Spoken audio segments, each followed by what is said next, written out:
Isian jalang kotek di sini saya pakai bihun jagung yang sudah saya rendam kurang lebih 30 menit dengan air panas, kemudian kentang yang sudah saya rebus juga, dan wortel yang sudah saya rebus juga, sudah dipotong-potong seperti ini.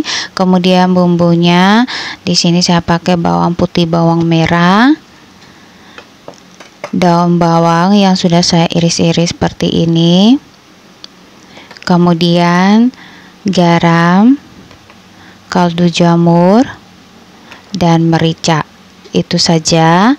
Kemudian langkah selanjutnya saya akan ulek bawang merah, bawang putih hingga halus seperti ini. Setelah bawang putih, bawang merahnya kita tumbuk atau ulek, kemudian siap kita tumis.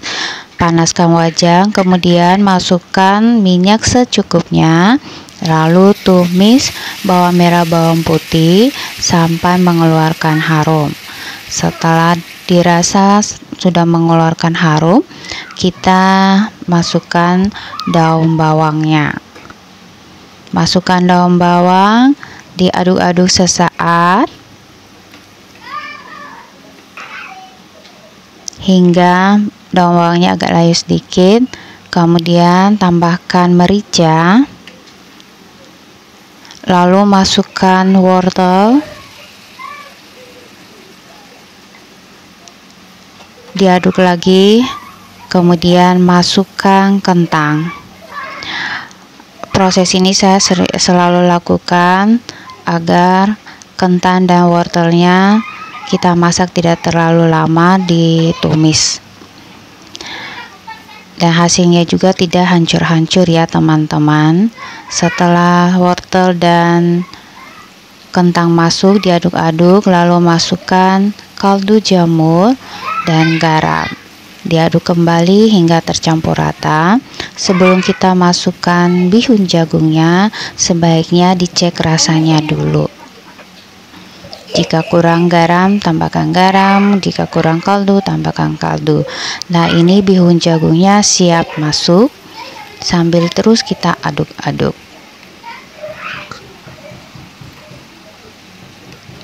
Diaduk sampai bihunnya tercampur rata.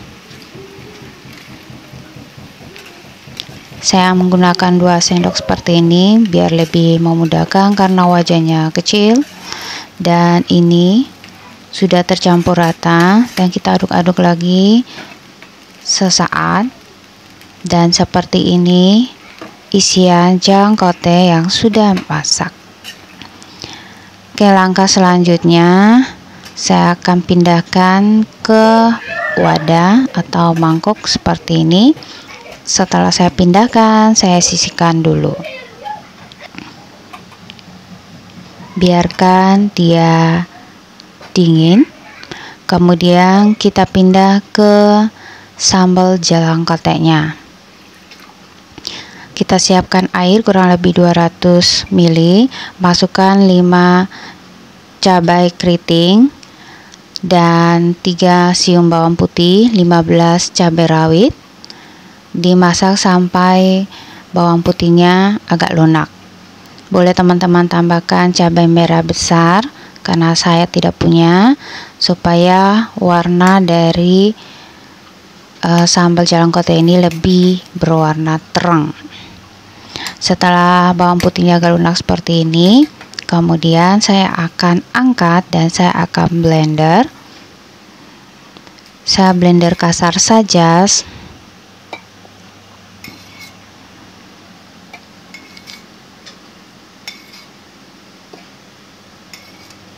Di blender kasar saja.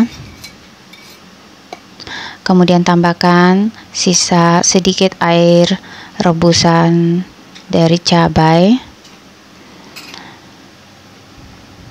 lalu di blender, dan ini hasil blenderannya. Lalu saya akan tuang kembali ke wajan dan tambahkan 1,5 air takaran dari blender tadi. Ini saya pakai blender yang ukuran kecil, jadi pakai air kurang lebih 1,5 takarannya. Kemudian kita masak sampai mendidih. Tapi sebelumnya saya akan tambahkan dulu garam, 1 sendok teh garam. Kemudian 5 sendok makan gula pasir. Teman-teman boleh cek rasanya sesuai selera saja. Kemudian kita masak sampai benar-benar mendidih, kurang lebih 2-3 menit. Nah, setelah mendidih seperti ini, siapkan larutan maizenanya kurang lebih 1 sendok makan. Tambahkan air, kemudian kita masukkan ke dalam rebusan cabai yang sudah mendidih. Dan ini saya buat agak mengental supaya ketika dimakan tidak terlalu menetes sausnya. Dan seperti ini. Kemudian saya akan angkat dan saya aduk-aduk sesaat biar uapnya agak keluar. Barulah saya akan masukkan 2 sendok makan cuka atau sesuai selera saja. Dan 2 sendok makan ini untuk takaran seperti ini sudah cukup bagi saya. Setelah itu siap untuk kita sajikan, dan saya pindahkan dulu ke wadah. Dan ini sambalnya tidak terlalu cair ya, saya bikin versi yang agak mengental seperti ini. Tapi kembali lagi ke selera teman-teman. Dan ini siap saya sisihkan. Kemudian kita buat adonan kulitnya. Di sini sudah saya siapkan 500 gram tepung terigu, saya pakai protein sedang. Kemudian tambahkan 1 sendok teh garam. Lalu di sini saya pakai 60 ml minyak sayur, tapi sebelumnya saya akan panaskan dulu. Setelah panas, saya masukkan ke dalam tepung sedikit demi sedikit karena ini panas. Setelah minyak sayurnya masuk, dibiarkan sesaat seperti ini, kemudian diaduk-aduk, lalu masukkan 30 gram mentega atau margarin. Sini saya pakai margarin sebanyak 30. Kemudian diaduk-aduk seperti ini. Namun saya akan pakai tangan saja. Saya akan aduk semua bahan ini sampai seperti pasir. Ya, seperti ini. Lalu jika sudah seperti ini, saya akan tambahkan air sebanyak 200 ml. Dimasukkan sedikit demi sedikit sambil terus kita aduk.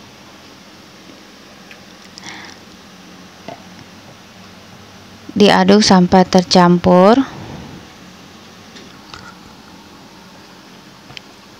Dan jika seperti ini, saya akan pindahkan ke alas dan saya akan bagi-bagi saja adonan ini sama rata. Di sini saya akan timbang sama rata semua seberat 20 gram. Ini sudah saya bagi-bagi 20 gram. Kemudian saya akan bulatkan seperti ini supaya ketika saya akan pipihkan tidak ada pinggiran yang saya terbuang. Dan ini isiannya. Dan saya akan pipihkan satu persatu kulit jalangkotenya. Dipipihkan pakai rolling pin saja seperti ini. Jika teman-teman punya cetakan, boleh pakai cetakan. Kemudian isian sebanyak 1 sendok atau sedikit, jangan terlalu banyak karena ketika digoreng nanti berat dan dia tidak akan mengapung. Setelah itu kita pipihkan, pilin pinggirnya. Dipilih seperti ini, pelan-pelan saja seperti ini teman-teman. Boleh dilihat cara saya memilih jalangkotenya. Ini saya buat agak pelan supaya teman-teman bisa lihat bagaimana cara saya memilih jalangkote.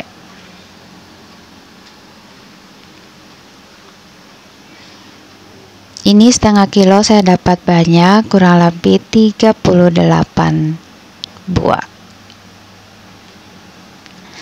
Dan seperti ini saya coba lagi buat untuk pilinannya. Isiannya jangan diisi banyak ya teman-teman. Kalau terlalu banyak ketika digoreng, dia tidak akan berat dan tidak mengapung. Seperti video saya sebelumnya itu karena isiannya terlalu banyak sekali, makanya kurang mengapung, apalagi minyak yang saya gunakan sedikit.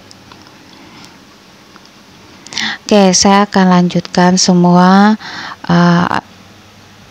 isi-isian pada kulit jalangkotenya dulu karena ini banyak.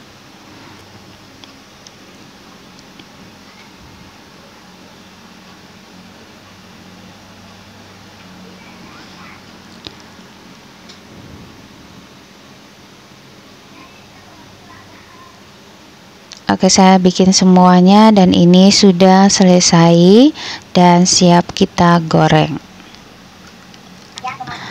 Nah, digoreng pada minyak yang panas seperti ini.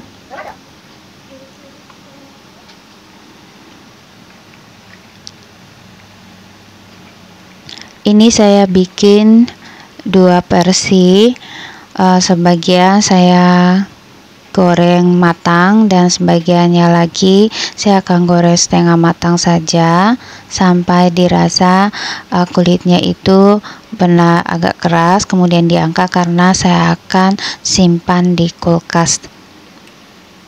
Jadi ketika mau dimakan baru bisa digoreng lagi.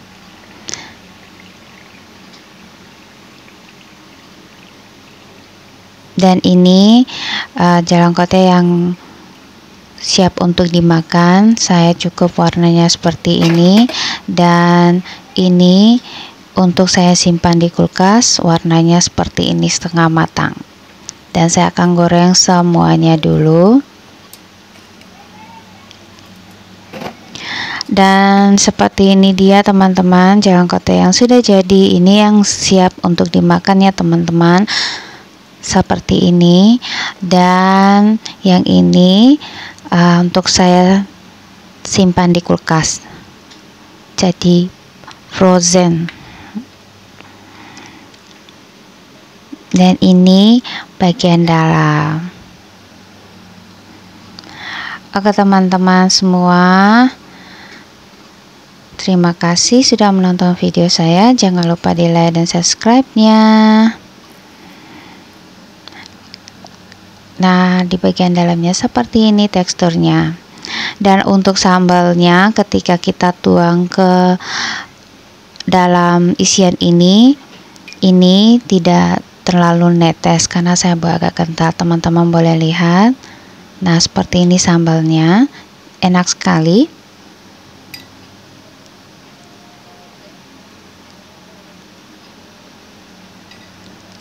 Oke teman-teman, terima kasih, selamat mencoba dan sampai jumpa di video saya selanjutnya.